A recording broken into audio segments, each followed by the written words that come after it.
జరిగిన అక్రమాస్తుల కేసుల్లో ఆ రోజు ఏ విధంగా అయితే షెల్ కంపెనీలు ఏర్పాటు చేశారో, లేదు కలకత్తాకు సంబంధించిన సూట్ కేస్ కంపెనీల్లో మనీ లాండరింగ్ ద్వారా ఏ విధంగా వీళ్ళ సంస్థలోకి ఫండ్స్ తెప్పించుకున్నారు అని చెప్పని సిబిఐ ఎస్టాబ్లిష్ చేసి విత్ డాక్యుమెంటల్ ఎవిడెన్స్ ఛార్జ్ షీట్లు ఫైల్ చేసిందో అదే విధానాన్ని ఈనాటికి కూడా కొనసాగిస్తూ వస్తున్నారు. కాకపోతే ఏంటంటే 2004కి ఈనాటికి ఉన్న మార్పు ఏంటి అంటే 2016లో జరిగిన 500,000 రూపాయల నోట్ల రద్దు నాటికి ముందు, ఆ నోట్ల రద్దు తర్వాత బ్యాంకింగ్ ప్రోటోకాల్స్లో కానీ ఆఖరికి మన సొంత అకౌంట్లో నుంచి మన డబ్బు మనం విత్డ్రా చేసుకోవాలి అన్నా కూడా లిమిటేషన్స్ ఉన్నాయి.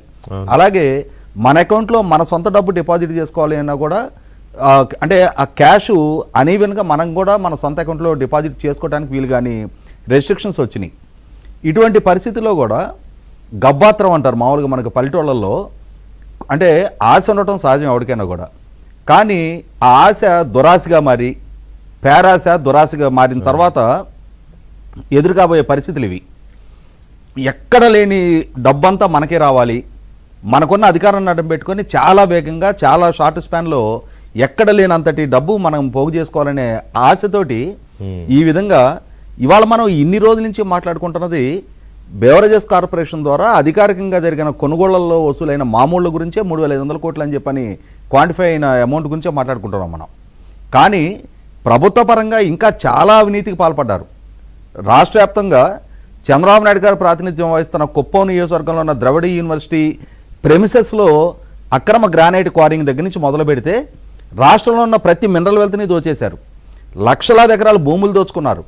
ఇట్లా మొదలుపెట్టి వాళ్ళ పాలసీస్ మాటున వాళ్ళకున్న అధికారాన్ని అడ్డు పెట్టుకొని అన్ని వ్యవస్థలని విధ్వంసానికి పాల్పడి వేల కోట్ల రూపాయల దోపిడీకి పాల్పడ్డ సొమ్ము ఇవాళ ఏ ఏ సంస్థల్లో ఏ ఏ కంపెనీల్లో ఎవరి ద్వారా ఛానలైజ్ చేశారు అనేది ఈ మద్యం కుంభకోణం ద్వారా విచారణ జరుపుతున్న సిట్టు ఒక్కొక్క అంశాన్ని తవ్వి తీస్తా విత్ ప్రాపర్ డాక్యుమెంటల్ ఎవిడెన్స్, ఎవరెవరు పాత్ర ఏంటి, ఎవరెవరికి ఎంత అమౌంట్ ముట్టింది, దాన్ని ఎవరెవరు ఏ ఏ విధంగా దాన్ని అంటే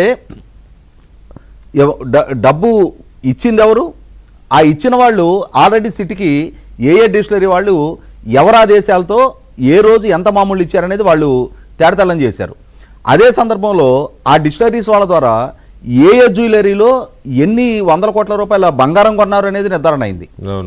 అదే సందర్భంలో ఇవాళ ఏ ఏ కంపెనీలకి ఎవరి ద్వారా మనీ ట్రాన్స్ఫర్ అయింది, ముంబైలో ఉన్న షెల్ కంపెనీల పరిస్థితి ఏంటి అనేది ఇదే సిట్టు అధికారులు ఒక బృందం సెబీ దగ్గరికి వెళ్ళి అక్కడ విచారణ చేసుకొని వచ్చారు.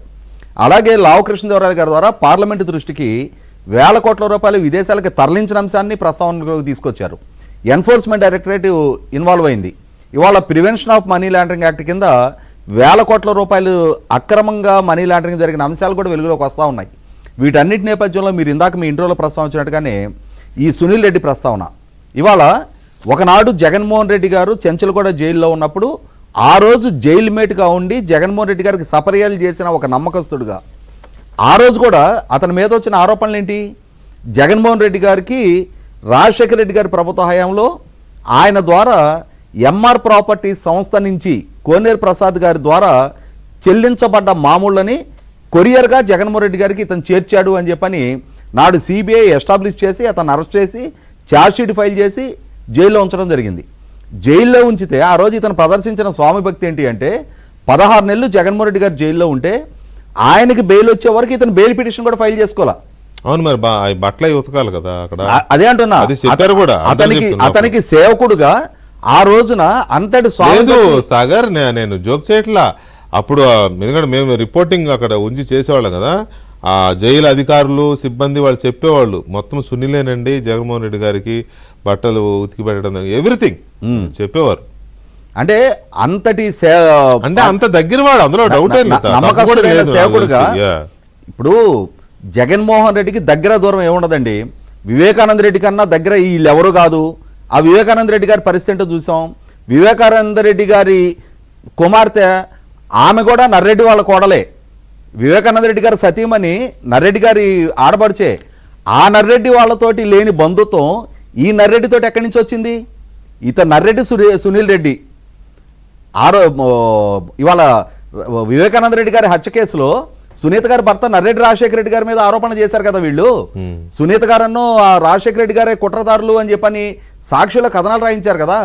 కాబట్టి ఏంటంటే జగన్మోహన్ రెడ్డి గారికి ఆయనకి లాయల్గా ఎవరుంటే ఆయనకు ఉపయోగపడతారు అనుకున్న వాళ్ళతోటే సాన్నిధ్యం తప్ప బంధుత్వాలు ఇంకోటి అనేది ఇర్రెలవెంట్. అసలు ఆయన బంధుత్వాలకు ప్రాధాన్యత ఇవ్వడు. షర్మిల గారి కన్నా, విజయలక్ష్మి గారి కన్నా, వివేకానంద రెడ్డి గారి కన్నా వీళ్ళందరూ సన్నిహిత బంధువులు కాదు. 100కి 100 పాళ్ళు ఆయనకి సంబంధించిన లావాదేవీల్లో నమ్మకస్తుడిగా ఉన్నాడు. కాబట్టి అందుకోసమే ఆయనకి సంబంధించిన రహస్యాలను కాపాడుతున్నాడు.